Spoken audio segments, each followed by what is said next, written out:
Seorang penceramah, pelakon dan pengacara bukan amang seksual ke atas beberapa orang remaja. Ia satu berita yang sangat-sangat mengejutkan.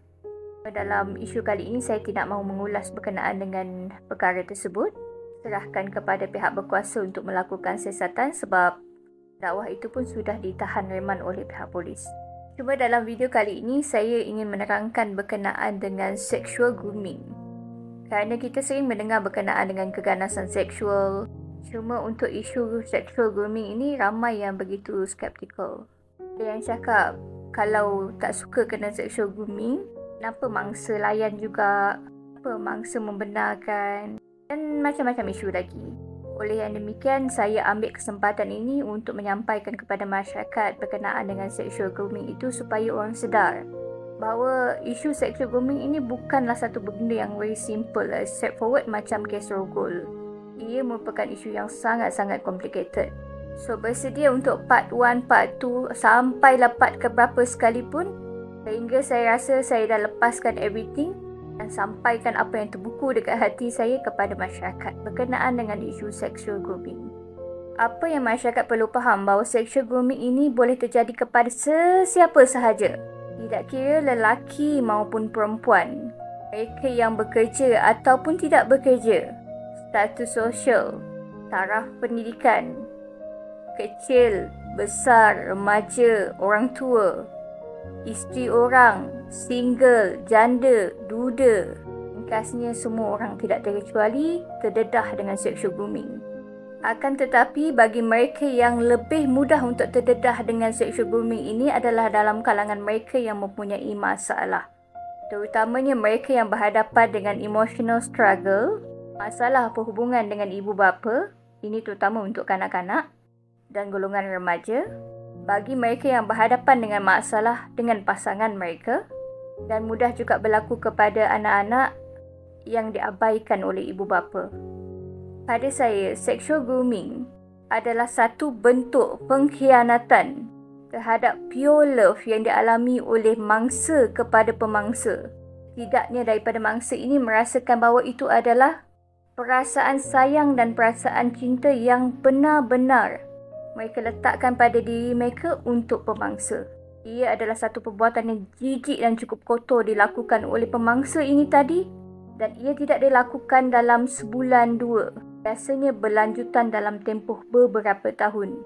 Sehinggalah mangsa itu tadi sedar akan apa yang dilakukan itu adalah satu bentuk kesilapan, dan pada peringkat ini, pemangsa akan menggunakan kaedah lain. Kita sambung pada part yang kedua.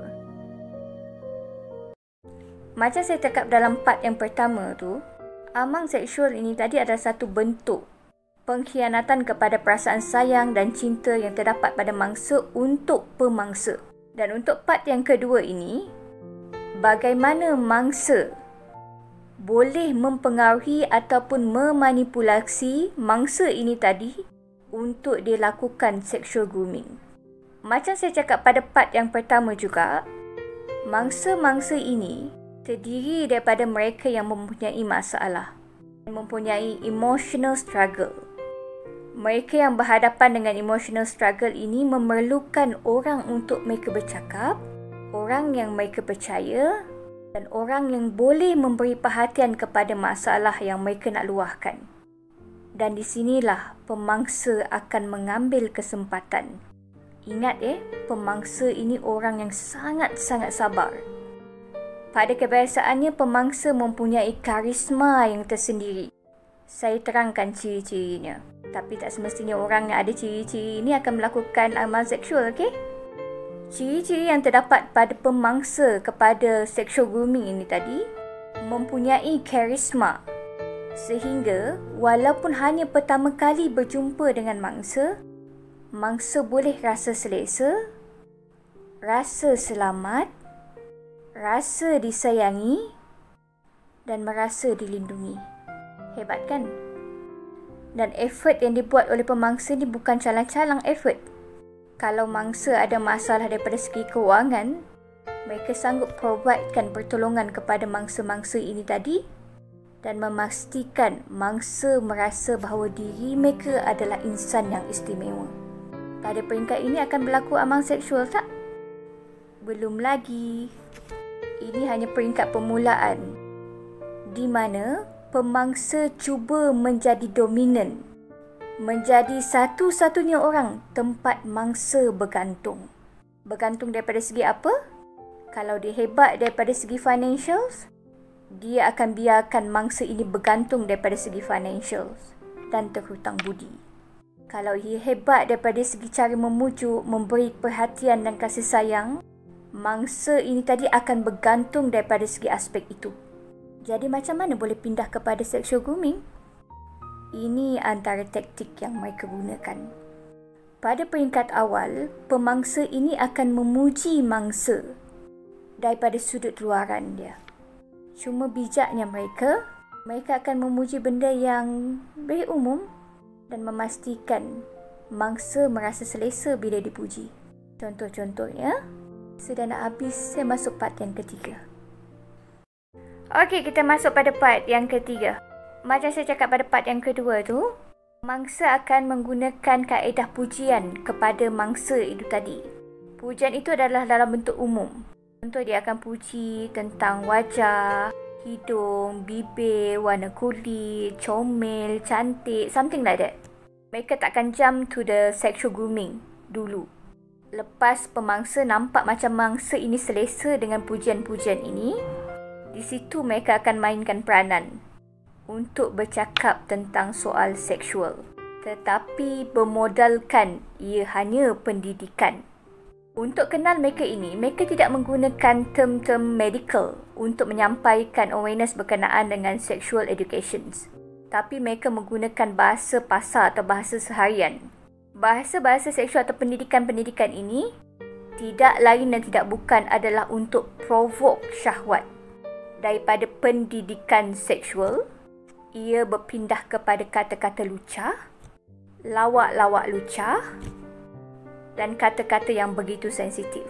Dan pada peringkat awal, saya percaya mangsa akan merasa tidak selesa dengan apa yang diperkatakan oleh pemangsa.